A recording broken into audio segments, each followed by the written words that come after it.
Martin Feldstein. Marty, your reaction to Hillary's statement. Good morning to you. Good morning.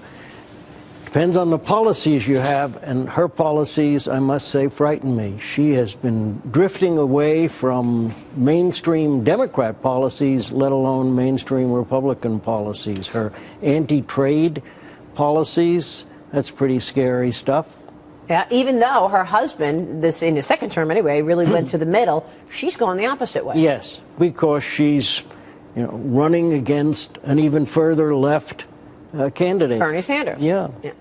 Marty, is there any statistical evidence to back up that claim? Let's go back 50 years, include Reagan years, Bush senior years. So many other things are going on. I don't know the statistical answer to that. The sort of caricature of it would be the Democrats run the economy super fast, where we see rising inflation.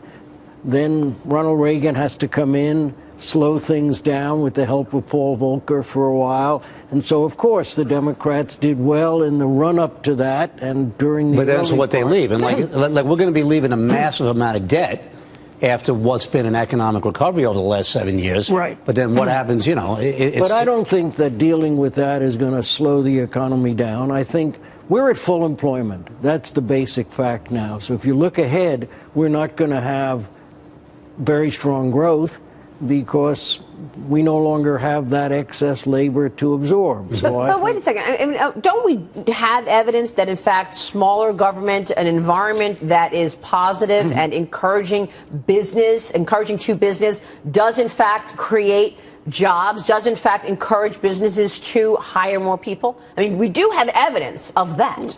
Yes, but I would say at this point, we've hired the people who are going to be hired. Of course, there are new people joining the labor force every year, every month. You have to have an economy that will absorb them.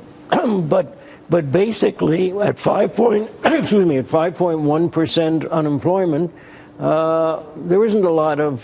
So we've gone from 10% unemployment to 5%. Right. So that's bringing in a lot of people. But going forward, there's nothing like that to be absorbed. Really quickly, though, what is the most critical thing for the next president to do, assuming that we're at full employment? Well, I think in terms of the economy, I think that we need tax reform. I think if we do have tax reform, that didn't come up last night. We'll have stronger growth. We'll have stronger growth. We'll have more rapidly rising real incomes. But I think it's not a question of creating yet more jobs, bringing the unemployment rate from 5.1% to 4.9%. That's no longer the goal. The goal has to be to raise the real incomes of the people who are working. Wages, absolutely. Marty, good to see you. Thanks so much for weighing in here. Marty Feldstein joining us. We'll be right back.